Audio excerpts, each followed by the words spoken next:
When it comes to supernatural horror from the 1980s, Witchboard is one of those hidden gems that deserves more recognition. Directed by Kevin Tenney, the film taps into the fear surrounding Ouija boards long before they became a staple of modern horror. While it doesn't reinvent the genre, it delivers a suspenseful paranormal mystery with memorable characters, effective scares, and a strong atmosphere.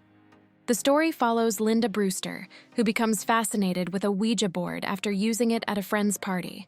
Believing she's communicating with the friendly spirit of a young boy, she continues using the board despite warnings from those around her. However, the entity she's contacting is anything but harmless.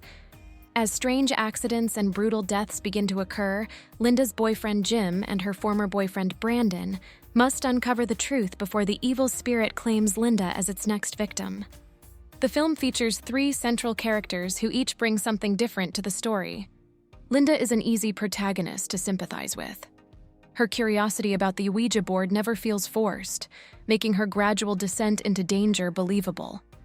Rather than making obviously foolish decisions, she genuinely believes she's helping a lonely spirit. Jim is the skeptical but determined boyfriend.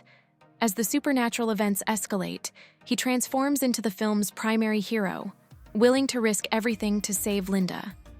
Brandon, Linda's ex-boyfriend, adds an interesting dynamic. Initially appearing arrogant and jealous, he slowly becomes an important ally because of his knowledge of spiritualism and Ouija boards. The rivalry between Jim and Brandon adds tension without overwhelming the supernatural storyline. Instead of relying on a physical monster, Witchboard creates fear through an invisible, malevolent spirit manipulating events behind the scenes. The uncertainty over the spirit's identity and intentions keeps the audience engaged, and once its true nature is revealed, the threat becomes genuinely sinister. The plot follows a fairly straightforward supernatural horror formula, but it unfolds at a satisfying pace. The mystery surrounding the Ouija board keeps viewers invested, while the danger steadily escalates from eerie paranormal events to deadly consequences. The screenplay balances supernatural horror with relationship drama surprisingly well. The love triangle never completely overshadows the paranormal story, and the script gradually reveals new information instead of relying solely on jump scares. Some scenes reflect the conventions of 1980s horror and occasionally feel melodramatic, but the screenplay succeeds in building tension while keeping the audience invested in the mystery. The dialogue is unmistakably a product of its era. Some exchanges are a little cheesy by today's standards, particularly during the romantic scenes, but the conversations effectively establish the relationships between the characters. As for performances, the cast delivers performances that elevate what could have been a routine supernatural thriller. Tawny Kitaen gives an engaging performance as Linda. She convincingly portrays the character's transition from curious believer to frightened victim. Her vulnerability makes the audience care about her fate, and she carries much of the emotional weight of the film. Todd Allen plays Jim with enough determination and sincerity to make him a believable hero.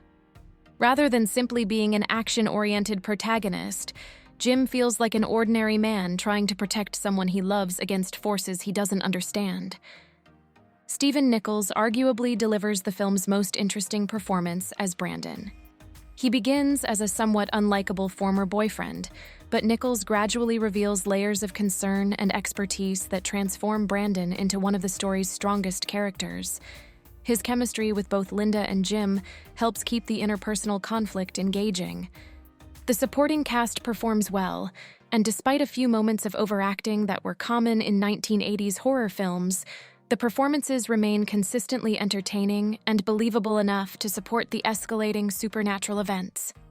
Rather than relying heavily on gore, the film focuses on atmosphere and psychological suspense. The Ouija board itself becomes a source of constant dread, turning what many people consider a harmless game into something genuinely terrifying.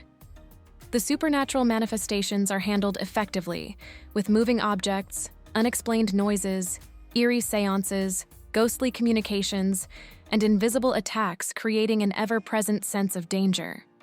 The film builds tension gradually instead of bombarding viewers with non-stop scares, making the frightening moments more effective when they arrive. The deaths are creative without becoming excessively graphic, and the mystery surrounding the spirit keeps the suspense alive until the climax. Even decades later, the premise remains unsettling because it taps into the real-world myths and fears surrounding spirit boards. So what's our final verdict? Witchboard is an entertaining supernatural horror film that has aged remarkably well for an independent 1980s production. While some of the dialogue and romantic elements feel dated, the strong atmosphere, engaging mystery, memorable performances, and genuinely creepy paranormal scares make it a worthwhile watch.